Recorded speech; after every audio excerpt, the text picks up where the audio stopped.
protection of the Mother of God. Today, October 1st on Julian calendar, which falls on October 14th on Gregorian calendar, the Church celebrates a feast which is as dear to many Slavic Orthodox Christians, especially in the historical lands of the Rus, as it is mysterious to historians. The story about the origins of this feast is found in the description of the vision that Saint Andrew the Fool for Christ and Epiphanius, his disciple, were granted during a vigil in the church in Blachanae. But this story does not contain enough historical details to develop a historiography of the feast with any precision. There are several versions of how this feast came to be celebrated, but there is very little evidence to support any one of those theories definitively.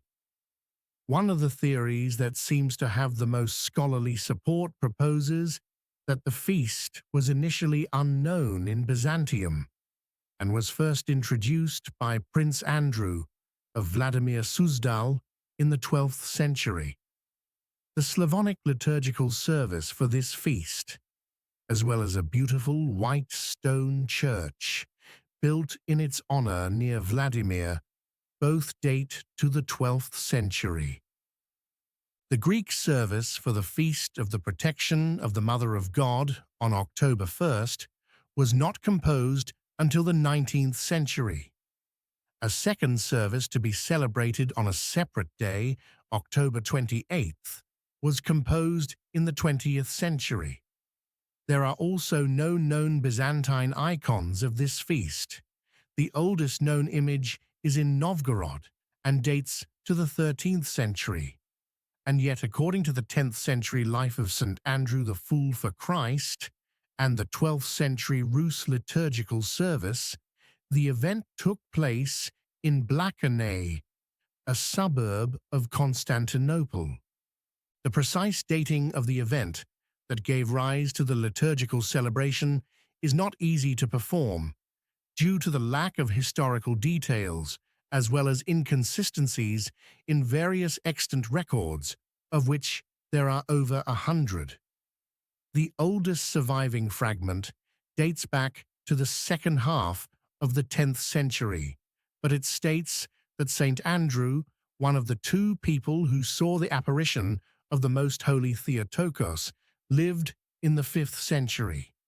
The most common scholarly dating of Saint Andrew's life, however, is to the second half of the first half of the 10th centuries. This means that the event described in his hagiography took place sometime in the beginning of the 10th century. Another helpful detail is that the vigil took place during a threat to Constantinople from enemies. Unfortunately, those were plentiful, but specific ones can be identified during the lifetime of Saint Andrew. If the date of the beginning of the 10th century is to be accepted as approximately accurate, then the following image of the event could be reconstructed. Between 907 and 912, the Rus Vikings had a successful campaign against Constantinople. The Vikings were led by Prince Oleg, the same Rus Viking chieftain who had come with Rurik to Novgorod, ruled Novgorod after Rurik's death on behalf of Rurik's young son Igor, and moved the capital to Kyiv, thus establishing the confederation of principalities which came to be known as the Kievan Rus.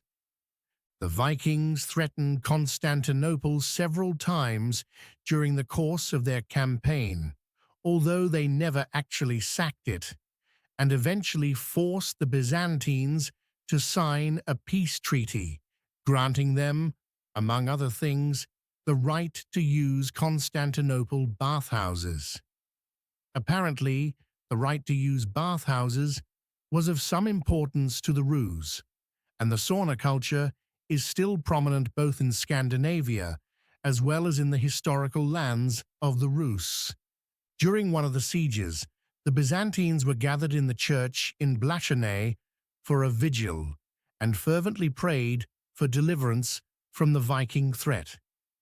In the 4th hour of the night, Saint Andrew and his disciple Epiphanius saw the Most Holy Mother of God appear above the royal doors and spread her headscarf over the people as a sign of her protection. Thus, the feast received the name of the protection of the Theotokos. The Vikings soon left, and the people were safe, at least for a while. Whether because the vision was revealed only to 2 people and not to all the people who were in the church, or for some other reason, but the Byzantines did not seem to give much importance to the event and did not establish a feast in its honor. In the 12th century, the life of Saint Andrew the Fool for Christ was translated into Slavonic in Novgorod and soon became popular in the Kievan Rus. At the same time, Prince Andrew of Vladimir Suzdal led a successful campaign against the Volga Bulgars. Prince Andrew attributed his success to the presence of the Vladimir icon of the Mother of God with his forces, a 12th century copy of an icon said to have been originally painted by Saint Luke the Evangelist, and the divine protection provided through this icon. The confluence of the victory by Prince Andrew and the recent translation of the life of Saint Andrew, as well as the symbolism of the protection of the Theotokos over the faithful, must have been understood by the prince as a sign of divine favor. Andrew established a liturgical celebration of the new feast, possibly even writing some of the hymnography himself. He built a church in honor of the new feast and placed his own residence near the church. The church, now nearly 9 centuries old, still stands in Bogolyubovo, Russia. It was shuttered by the communists in 1919, but reopened in 1993 following the collapse of the Soviet Union. Thus, the Rus prince, whose ancestors were the very invaders who had threatened Constantinople 2 centuries earlier, was the likely instrument through whom God established a celebration of divine protection of the Byzantines against those same invaders, and the protection of the Most Holy Mother of God of all the faithful. The feast of the protection of the Theotokos spread throughout the other principalities of the Kievan Rus as well as other Orthodox lands. For example, a 16th century fresco depicting the event can be found in the Gračanica monastery in Kosovo.